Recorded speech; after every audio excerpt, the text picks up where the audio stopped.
He's right there. That's a big ass fish. That's a monster, Mike. Good job. And that's why we're obviously outdoorsmen. Good morning, everybody. I am Mike with Obviously Outdoorsman. Welcome to First Light Talk number 30 of the Obviously Outdoorsman podcast. I apologize for not getting a podcast out yesterday, as I am just getting over COVID and my throat and my voice is finally coming back to normal. So I'm back to these daily podcasts, getting them out every single day for you guys, every single morning between 6 and 8 a.m. on audio platforms, and sometime throughout the day for the video version of the podcast. All right, but today's topic, basically how to utilize snow to learn deer habits and implement it in your hunting strategies. All right, a good snowstorm that sticks around for a few days till a week or more is your best friend to deer hunts. All right, and I'm not just talking about hunting in the snow. No, I'm talking about using the snow to gather important intel for when the snow isn't there. Snow will do some very valuable things for you as a hunter. If you hit the woods after the snow has blanketed your hunting grounds for a few days to a week long after it's fallen, and it will show you just about everything about a deer's travel patterns. Right, so we are going to talk about ways you can use snowfall to get an upper hand on your deer herd this season. We're going to talk about 3 ways to get an upper hand. All right, number 1. The heaviest and most used trails will reveal themselves. All right, besides the obvious, where deer tracks and trails are easily seen in the snow, deer do like ease and convenience if possible for them. So they're not gonna want to just go out of their way to go through some of the crappiest, hardest stuff to go through. All right, the trails that you will see in the snow is going to normally be their most used trails. And when I say the trails that you're going to see in the snow, if it's a good snowstorm, obviously if it's just a coating of snow and it barely blanketed the woods to where it's like not even an inch, then this really isn't going to apply. I'm talking like from 3 to 2 feet of snow, 3 inches to 2 feet of snow is going to be that sweet spot of, normally it's like 8 inches, 6 inches. That's what it's going to be the most valuable snowfall. Something that's going to stick around for a week or longer, to where their trails and their habits will really be cemented into the snow before it melts. Right? So the trails that you will see in the snow is going to be normally their most used trails, the heaviest of the trails. They don't want to just be tromping around the deep snow and expending extra unneeded energy if it doesn't have to. And once the snow falls and their most used trails get packed down, that's really all they're going to use for the ease factor. So in order to use this revealed trail info, and basically the map that they let out for you as an advantage, is to log and mark their trails, as these heavy trails will still be their most used trails once the snow is gone. So take your time to walk these trails in the snow and log them on a hunting app. All right, like Onyx Hunts or Hunt Stand, add markers to show the trails and trail splits and just the heaviest ones versus maybe little back routes. That way, whenever you can get back in there to hang a stand or put a blind up, you can put it on a high traffic deer spot, even if you can't see it, because all you have to do is go into the hunting app and just look at all the pins that you dropped, and you're going to go, okay, well, I'm not too positive where this heavy trail was because the snow's gone, obviously. So just pull up Onyx or Hunt Stand or whatever hunting app that you may use. I think Onyx and Hunt Stand are the best 2 hunting apps there are out there. And just go in there and you go, just mark the exact coordinates, and you go back in there and you go, okay, so right here was the trail split, right? And my stand used to be up there, and I always used to see the deer work the bottom of the hill and away from me, and I never knew why. And then you go in the snow and you find that, okay, well, they took this trail up to my stand, and this was their back trail where they left. So in obvious terms, you move your stand to where the trail splits, so you get way more deer action, and you get all of the action because you're getting both of them, not just the ones going up or downhill. You're getting them before they split.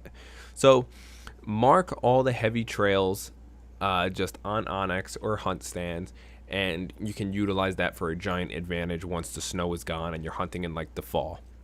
All right, number 2, they're bedding. Learn where they bed. Just like the trails, their bedding areas will be easy to spot.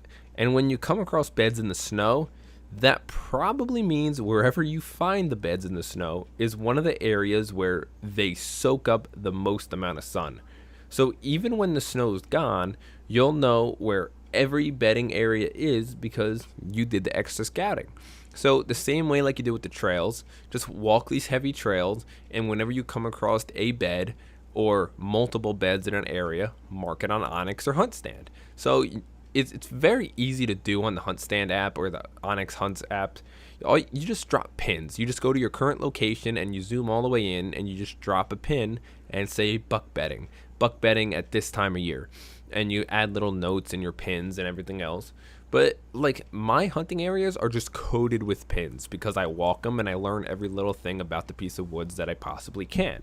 So if you just go in there and you walk the heavy trails and then you find maybe just a lone bed, maybe that means it's the bigger buck and he's bedding out alone. And then you come across like a group of like 10, 15 beds, maybe that's the doe group or the bachelor buck group or just whatever it may be.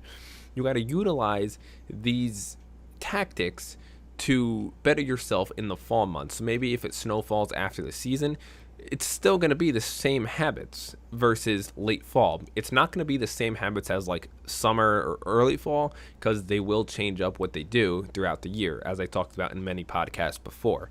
So just mark everything and utilize it as like a late fall into winter strategy to hunting these deer. Just mark along all the bedding areas. So now you have your heavy trails exactly where you know where they are and the bedding areas exactly where they are. All right, and that's on to number 3. Know where they eat.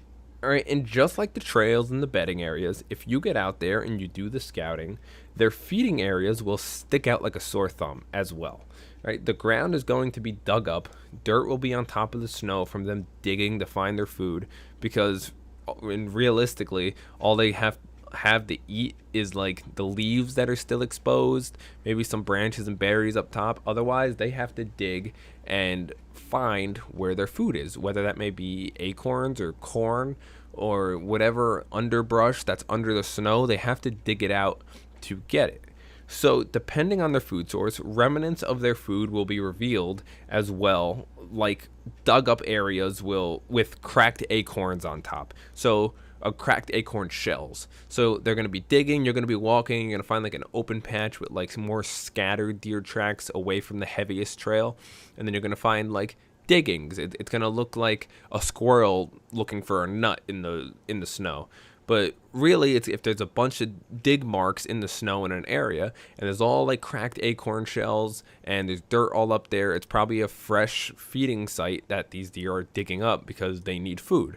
So if you utilize this, that probably means that's one of their most used feeding areas for that time of year, to where they're going to get the acorns, they're going to get whatever they eat because they need it because it's buried under the snow. So again, you go into Onyx or Hunt Stand, and you just mark, okay, feeding area, and then you're walking the heavy trails, and then you go, okay, it splits off this heavy trail over here to get to their feeding area. And then, okay, in the back end, there's a couple beds over there, and then there's one loner bed way over here. So maybe that's the group of doe, and that's the big buck over there, bedded over there. So your Hunt Stand, your area, or your Onyx Maps location, the satellite view, is just going to look like 1,000 pins if you do it the right way. You should have your watermarked, your bedding areas, your trails, your heavy bedding areas. Everything should just be marked, from trail crossings to trail splits to funnels to maybe a downed tree blocking their path with forces around the tree, right, where your tree stands are, where you park. And essentially, what happens here? So from one good snowfall, you can learn all of their habits through the fall and winter months.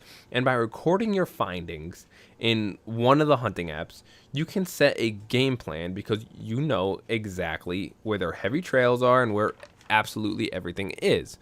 So to make a game plan and where to hang your best stands with the best entry routes for you and how far you are from bedding and how far you are from their feeding areas. So you just get this massive amount of intelligence just from like one walk through the snow. And you take all this knowledge of just looking at it on your phone or on your computer, and you have like 100 pins. And then you just look at it. Okay, there's all the heavy trails, there's the bedding, there's the feeding. And I normally park over here when I walk in this way, but then maybe after the snowfall and you have all these new pins on your map, then you go, okay, I was walking through the bedding area and I was spooking them every time I went in there. So I have to change where I park and where I go in so I don't spook them and I don't kick them out of there, or I don't kick them out of their feeding area. I don't walk through their feeding area and leave my scent in their feeding area. So maybe they come out later at night. Right? So you can just utilize all of these 100 pins to just have a better mindset of your woods. All right, you learn what the deer do a million times better than with no snow, because they leave every footprint behind, and the snow can just be an absolute giant advantage tactic for you to hunt your biggest buck this year. If you do the scouting right now while the snow is down, your next season can be one of your best seasons ever, because you learned absolutely everything. You've done your homework. You know where their trails are, you know where they eat, you know where they sleep, you know their heaviest routes, where they split and they go around. You know absolutely everything. So that's basically it on how to use snowfall as an advantage while hunting. And it may be obvious, everything I just talked about, that everything they do will be left behind in the snow, but a lot of times when the snow is out there, people will just walk and not log any of this information. They just walk and they go, oh, look, a heavy trail, and they hop on it, and then that's the last they think about it. When in all reality, that heavy trail that you were just walking and you forget about when the snow isn't there, the deer are using the exact same trails that you were just walking on in the snow. Even when the snow isn't there, they're using the exact same trails. So it's very easy to get a just broad game plan of what they do in the woods. And just utilize this information for the better, and take your time to log and map everything. It's going to take a lot of time, and why people won't do it. A lot of people won't do it because it takes a lot of time. It takes a lot of effort. And just take a little bit of time. Take an hour out of your day. Go walk where you hunt. And when you find all these things, you're going to learn a lot about the woods that you probably did not know. And that's just going to make you a better hunter. And if you guys are new to the Obviously Outdoorsmen podcast and these First Light talks, normally we do a current news article and then we get into the topic of the day. But today we're just doing the topic. And if you guys are also new to the Obviously Outdoorsmen podcast, please check us out and follow us if you have not already. All right, on YouTube, TikTok, Instagram, Facebook, Spotify, Apple Podcasts. Just follow us. It would really help us out. And if you're watching on YouTube, please leave a comment down below of what you liked, disliked, what type of topics that you guys want to hear more of. We love the feedback, and we love to help you guys out as outdoorsmen as well as fellow outdoorsmen. So if you have any topics that you want talked about or discussed, then we will definitely hop on that. Just leave a comment down below in the video description or the video comment section down below. And if you guys are listening on Spotify, Apple Podcasts, or any audio platform, you guys can email us your topics that you guys want talked about at obviously.outdoorsmen@gmail.com. You can just email us and we will get back to you right away. But that is really it, guys. Enjoy your day, and please utilize the snow to your advantage this year. Until tomorrow, it's First Light Talk, FLT number 31. All right, I am Mike, Obviously Outdoorsman. Thank you for listening. Have a great day. Peace.